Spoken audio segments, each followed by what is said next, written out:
అది ఒక్క సీట్ తప్ప ఇక్కడ హైదరాబాద్ పెరిఫెరల్ ఎక్కడ వీళ్ళకి ఒక సీట్ రాలే.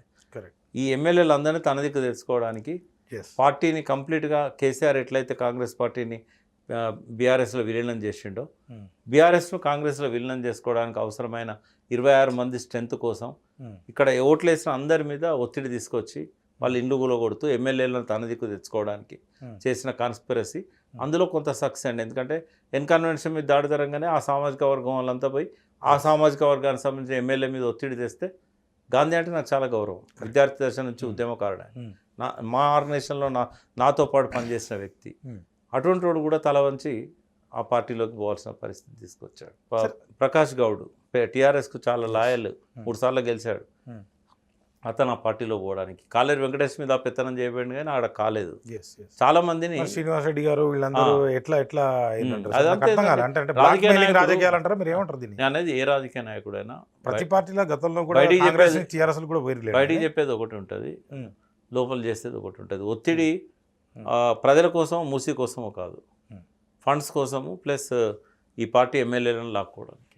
అందులో అనుమానం ఏం లేదు, రుజువైంది కూడా. అది ఈ హైడ్రా అయిపోయింది, ఈ ఎమ్మెల్యేల మీద ఒత్తిడి కూడా అయిపోయింది. అంటే మరి హైడ్రాతోనే కంప్లీట్ అంటే రియల్ ఎస్టేట్ మొత్తం కూడా కుదేలేందంటారా? తెలంగాణ రాష్ట్రంలో అయితే నాకు తెలిసినంత వరకు నేను ఒకటి అనుకున్నాను, జీరో. కారణం అదేనా? అంత ముందు కూడా లేదు. నేను ఒకటి అనుకున్నా, ఏమనుకున్నాను, కేసీఆర్ గారికి వ్యవసాయం గురించి పూర్తి అవగాహన ఉంది. ఎందుకంటే నేను ఒకసారి 2010-11లోనో ఫామ్ పోయినాను. ఓకే. మామూలు ఇల్లు ఉండేది అప్పుడు. దానిలో కూర్చున్న తర్వాత మీరు ఎందుకు ఈ ఇంట్రెస్ట్ తీసుకొని మీరు ఉద్యమ సమయంలో మీరు ఇంట్లో ఎక్కువ సమయం గడుపుతూ మీరు ఎందుకు ఈ వ్యవసాయం మీద ఇది చేస్తుండంటే, ప్రకాష్ ఎట్లా తెలంగాణ వస్తుంది, మన మేజర్ సమస్య వ్యవసాయం. రైతుల ఆత్మహత్యలు ఆపడానికే నేను తెలంగాణ ఉద్యమం మొదలుపెట్టినాం. ఈ ఆత్మహత్యలు ఆపాలంటే రైతు కష్టాలు ఏందో నాకు తెలియాలి కదా.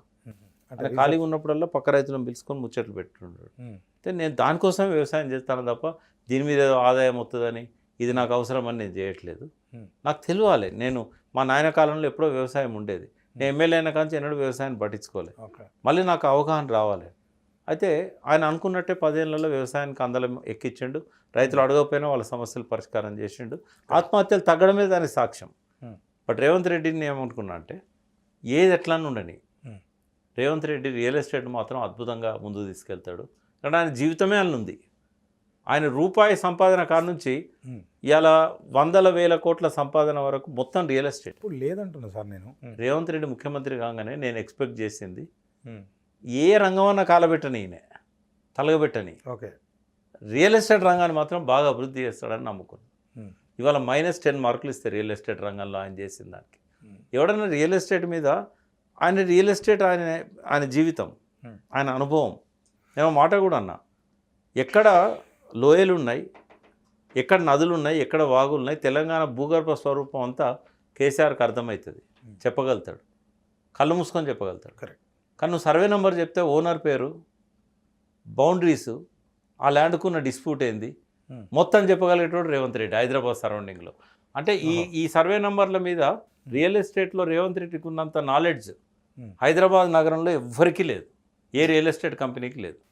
అటువంటి వ్యక్తి రియల్ ఎస్టేట్ను అందలం ఎక్కిస్తాడు అనుకున్నాం, కానీ పాతాలని తొక్కేస్తాడు. తెలిసి తెలియక అమాయక మాటలతో. రీజన్ ఏమంటారు?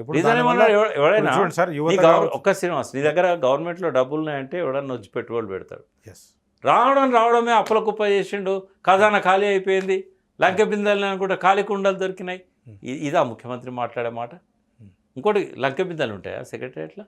ఆర్థిక పరిస్థితి మీద అవగాహన ఉన్నోడు ప్రతి నెల 1వ తారీఖు 5వ తారీఖు మధ్యలో పన్నులు వస్తాయి. ఆ పన్నులు వచ్చిన దాన్ని 5వ తారీఖు నుంచి 25వ తారీఖు దాకా ఖర్చు పెడతా ఉంటారు. ఎప్పటికప్పుడు వచ్చే ఆదాయం మళ్ళీ పోయే ఆదాయం. లంకె బిందెలు ఉంటాయి. 2, ఇది మౌలిక వసతులను పెంచడానికి, రకరకాల ప్రాజెక్టులను టేకప్ చేయడానికి డబ్బు ఉన్నదని నమ్మించాలన్నా, డబ్బు లేదని నమ్మించాలన్నా? ఉన్నదని నమ్మించేది. ఇప్పుడు నా ఎలక్షన్లో నిలబడే ముందు నా జేబు ఖాళీ అయిపోయింది, నాకు అప్పులు అయినా నాకు టికెట్ ఇవ్వండి అంటే ఎవరిని ఇస్తాడా? అప్పు తెచ్చైనా అకౌంట్లో చూపెట్టగలగాలి.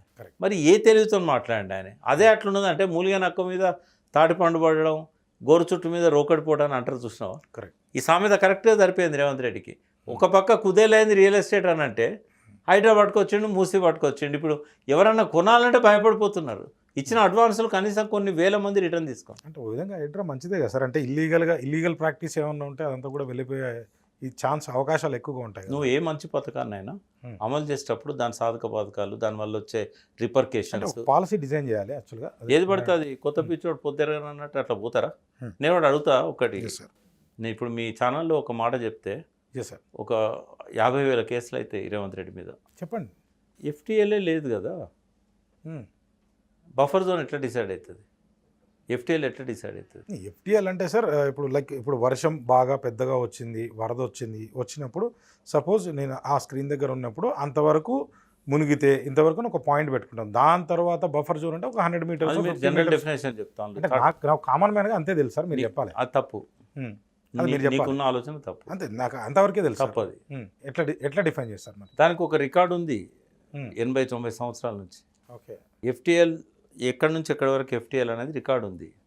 ఆ రికార్డ్ ఆధారంగా ఫీల్డ్ మీద వెరిఫై చేసి నోటిఫై చేయాలి. ఎఫ్టీఎల్ ఇంతవరకు, హైడ్రా ఇంత, అది మన బఫర్ జోన్ ఇంతవరకు. అన్నిటి బఫర్ జోన్ ఒకంత ఉండదు. ఇది 52 చెరువులకే డిసైడ్ అయింది జిహెచ్ఎంసీ. జిహెచ్ఎంసీ సైట్లో నేను చూసాను సార్, కొన్ని ఓన్లీ 52, ఓన్లీ 52 మ్యాప్స్ చూసాను. ఓన్లీ 52. ఆ 52 చెరువులలో ఎవరు పోతలేరు. అంటే అది కొంచెం అర్థం కావట్లేదు మ్యాప్స్, కానీ మీకు అర్థమయ్యేటట్టు చెప్తున్నాను నేను. ఏంటంటే నోటిఫై కాని చెరువులకు ఎఫ్టీఎల్ ఇదని ఎవరు, రంగనాథ్ డిసైడ్ చేస్తాడా, ఎవరన్నా డిసైడ్ చేస్తారా? అవకాశం ఉందా డిసైడ్ చేయడం? హైకోర్టు కూడా అన్నది ముందు ఎఫ్టీఎల్ అని డిసైడ్ చేయండి, చేసినాక మీరు వాటి మీద పోండి అని అన్నాడు. ఓకే. అంటే ఇప్పుడు ఎక్కడైతే ఎఫ్టీఎల్ నిర్ధారణ కాకుండా కూలగొట్టిల్లో ఆ ప్రతి వ్యక్తి కేసు వేయచ్చు. డ్యామేజెస్ కూడా ప్రభుత్వం కట్టాల్సి వస్తుంది, గుర్తుపెట్టుకో.